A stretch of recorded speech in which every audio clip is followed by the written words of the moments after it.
Junie B. Jones and the Stupid Smelly Bus. Chapter 3. The Stupid Smelly Bus. The bus wasn't like my daddy's car at all. It was very big inside, and the seats didn't have any cloth on them. The little curly girl was sitting near the front, and so I tapped on her. "Guess what?" I said. "Mother said for me to sit here." "No," she said.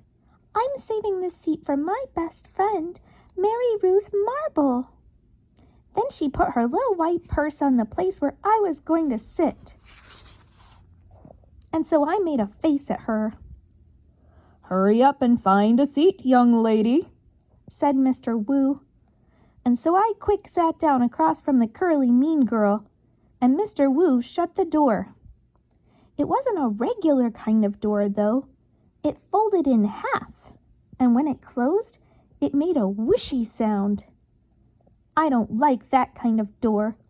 If it closes on you by accident, it will cut you in half, and you will make a squishy sound. The bus made a big roar.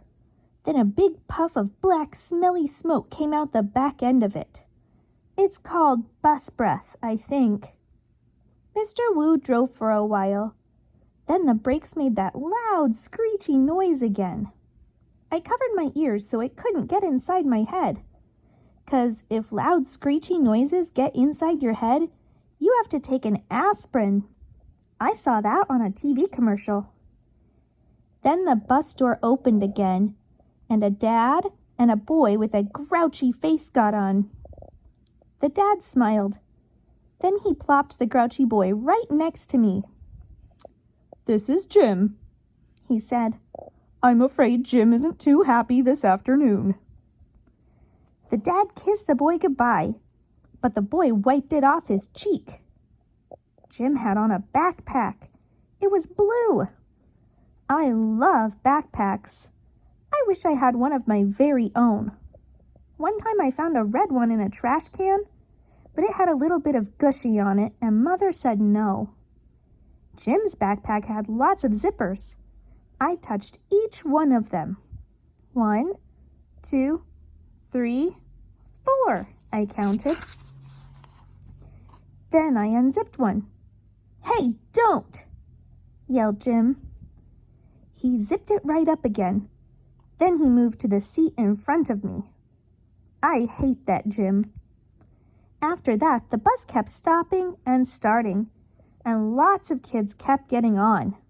Loud kids, and some of them were the kind who looked like meanies. Then the bus began getting very noisy and hot inside, and the sun kept shining down on me and my fuzzy hot sweater. And here's another hot thing. I couldn't roll down my window because it didn't have a handle, and so I just kept on getting hotter and hotter.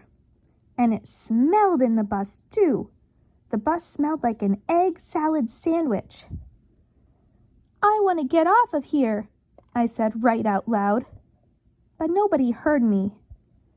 "I hate it in this stupid, smelly bus." Then my eyes got a little bit wet. I wasn't crying, though, 'cause I'm not a baby, that's why. After that, my nose started running. Only the bus didn't have a glove compartment, which is where you keep the travel tissues, of course. And so I had to wipe my nose on my fuzzy pink sweater sleeve. Then I stayed on the bus for about an hour or 3, until I finally saw a flagpole and a playground. That meant we were at kindergarten. Then Mr. Wu drove the bus into the parking lot and stopped.